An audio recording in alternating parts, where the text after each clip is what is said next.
قرآن مجید کا مقصد کیا ہے؟ کیا قرآن مجید ہر ایک کے لیے ہدایت ہے؟ حروف مقطعات کیا ہے؟ آئیے ان سبھی سوالات کے جوابات جانتے ہیں ہمارے آج کے اس ایپیسوڈ میں۔ بسم اللہ الرحمن الرحیم۔ ناظرین محترم، السلام علیکم ورحمۃ اللہ وبرکاتہ۔ سبیل قرآن کے اس تفسیری پروگرام میں ایک بار پھر آپ سبھی کا استقبال کرتے ہیں۔ خدا کا لاکھ لاکھ شکر ہے، اس نے ایک بار پھر ہمیں توفیق دیا کہ آپ کی خدمت میں ایک نئی سورہ کے ساتھ حاضر ہوئے ہیں، جس کا نام سورہ بقرہ ہے، جو قرآن کی سب سے بڑا سورہ ہے۔ آئیے آج آپ کے سامنے اس سورہ کی آیت نمبر 1 اور 2 کی تفسیر لے کر حاضر ہوئے ہیں۔ آئیے سب سے پہلے اس سورہ کی آیت نمبر 1 کی تلاوت کو اس کے ترجمے کے ساتھ سن لیتے ہیں۔ كتاب أنزلناه إليك مبارك ليدبروا آياته وليتذكر أولو الألباب بسم الله الرحمن الرحيم ألف لام ميم الف لام میم۔ اب آئیے سورہ بقرہ کی آیت نمبر 1 کے نکات کو بھی جان لیتے ہیں۔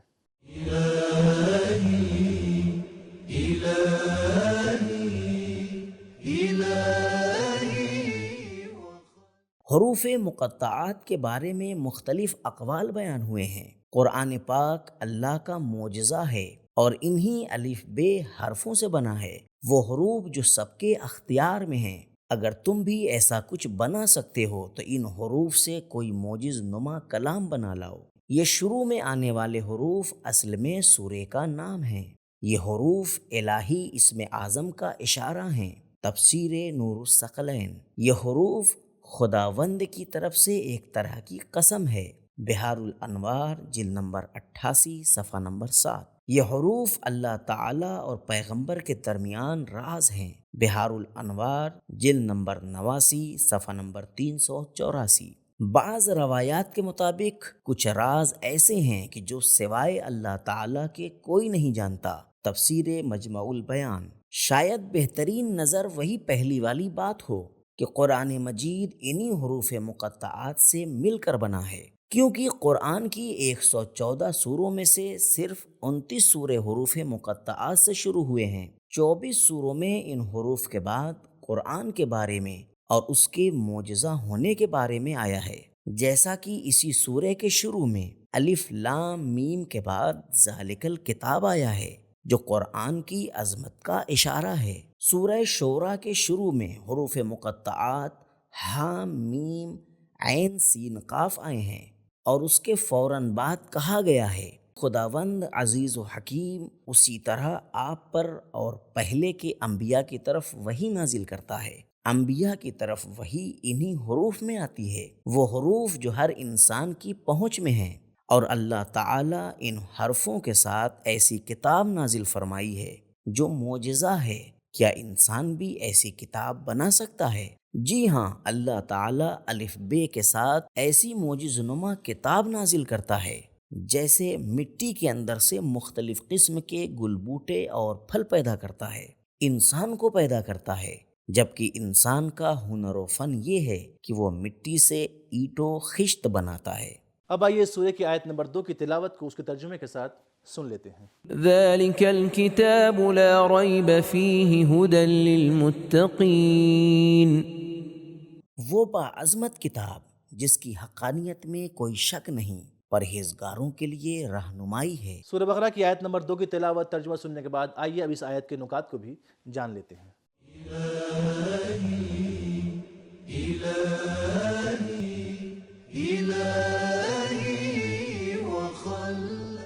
لا ریب فیہ، یعنی اس میں کوئی شک نہیں کہ قرآن پاک اللہ تعالیٰ کی طرف سے ہے، کیونکہ اس کے مطالب ایسے ہیں کہ اس بات میں کوئی شک باقی نہیں رہتا۔ اگر اس میں کوئی شک کرتا ہے تو وہ اس کے سوء ظن یا ضدی رویے کی وجہ سے ہے۔ چنانچہ قرآن مجید فرماتا ہے فَهُمْ فِي رَيْبِهِمْ يَتَرَدَّدُونَ، وہ لوگ اس شک میں مبتلا ہیں جو خود انہوں نے ایجاد کیا ہے۔ سورہ توبہ آیت نمبر 45۔ قرآن کا مقصد لوگوں کی ہدایت کرنا ہے، اور اگر آسمان کی خلقت، زمین، نباتات یا حیوان کی طرف اشارہ کیا گیا ہے تو صرف لوگوں کو متوجہ کرنے کے لیے ہے، تاکہ وہ خداوند کے علم و قدرت و حکمت کی طرف متوجہ ہو جائیں۔ قرآن پاک میں طبیعت، زمین، تاریخ، فلسفہ، سیاست اور مختلف صنعتوں کے بارے میں اشارے ملتے ہیں، لیکن اصل مقصد ہدایت ہے۔ قرآن لوگوں کی ہدایت کا ایک وسیلہ ہے۔ ہدی للناس، سورہ بقرہ آیت نمبر 185۔ سورج کی طرح سب پر روشنی کرتا ہے، لیکن اس سے وہی فائدہ اٹھاتے ہیں جن کی فطرت سالم ہے، جو حق کے سامنے خاضع ہیں۔ ہدی للمتقین، جس طرح سورج کی روشنی صرف صاف ستھرے شیشے سے گزرتی ہے، مٹی یا پتھر سے نہیں گزرتی، اسی طرح فاسق، ظالم، کافر، مردہ دل، اسراف کرنے والے اور جھٹلانے والے ہدایت سے فائدہ مند نہیں ہو پائیں گے۔ لا یہدی القوم الفاسقین، لا یہدی القوم الظالمین، لا یہدی القوم الکافرین، لا یہدی من ہوا کاذب کفار، لا یہدی من ہوا مسرف کذاب۔ سوال: یہ آیت قرآن اور اس کے مطالب کے بارے میں فرماتی ہے لا ریب فی، جبکہ خود قرآن پاک نے مخالفوں کے شک و تردید کا ذکر کیا ہے۔ ایک جگہ فرمایا ہے اننا لفی شک مما تدعوننا الیہ مریب، جس کی طرف ہمیں بلاتے ہو ہمیں اس کے بارے میں بہت شک ہے۔ سورہ ہود آیت نمبر 62۔ نبوت اور وحی پر شک کے بارے میں پڑھتے ہیں کہ بل ہم فی شک من ذکری، سورہ صاد آیت نمبر 8۔ قیامت کے بارے میں ہے کہ لنعلم من یؤمن بالآخرہ ممن ہوا منہا فی شک، سورہ سبا آیت نمبر 21۔ تو قرآن پھر کیوں کہتا ہے کہ لا ریب فی، یعنی قرآن اور اس کے معنی و مطالب میں کوئی شک وجود نہیں رکھتا؟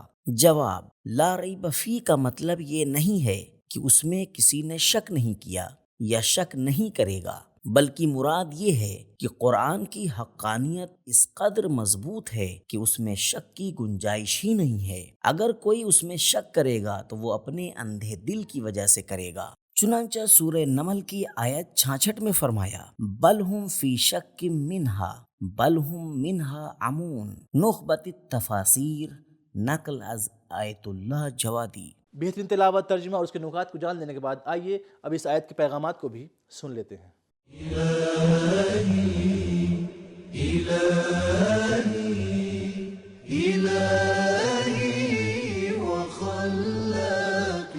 نمبر 1، قرآن کی عظمت بہت بلند ہے۔ ذالکہ عربی گرامر میں دور کے لیے اس میں اشارہ ہے۔ اب قرآن جب یہاں ہمارے سامنے موجود ہے اور اس کو ذالکہ کے ساتھ اشارہ کرنا قرآن کی انتہائی عظمت کو بیان کرنا ہے۔ نمبر 2، رہنما کو دعوت کے طریقہ کار اور اپنے پروگرام کی تفصیلات میں پر اعتماد اور مستحکم ہونا چاہیے۔ لا ریب فی کا جملہ اس یقین، اعتماد، وقار اور استحکام کی علامت ہے۔ نمبر 3، تمام پرہیزگاروں کی ہدایت کی صلاحیت رکھنا خود قرآن کی حقانیت اور اس کی مضبوطی کی علامت ہے۔ نمبر 4، صرف پاکیزہ و پرہیزگار لوگ ہی قرآن کی ہدایت سے فائدہ اٹھائیں گے۔ جس کے دل کا ظرف جتنا زیادہ پاک ہوگا اس کے لیے نور کو جذب کرنا اور اس سے فائدہ اٹھانا اتنا ہی زیادہ ممکن ہوگا۔ ہدایت کے بہت مرحلے ہیں، کم و زیادہ بھی ہو سکتی ہے۔ تو ناظرین، ہم نے جانا کہ قرآن کا صرف ایک مقصد ہے، وہ ہے لوگوں کی ہدایت کرنا، اور قرآن ہر ایک کے لیے ہدایت ہے، لیکن اس سے فائدہ وہی اٹھا سکتا ہے جس کی فطرت سالم ہو۔ اور ان حروف کو حروف مقطعات کہا جاتا ہے جو قرآن کی 29 سوروں کے شروع میں آئے ہیں اور جنہیں الگ الگ پڑھا جاتا ہے، جیسے الف لام میم، الف لام را۔ تو ہمارا آج کا ایپیسوڈ ختم ہوا، ملتے ہیں اگلے ایپیسوڈ میں، تب تک کے لیے خدا حافظ۔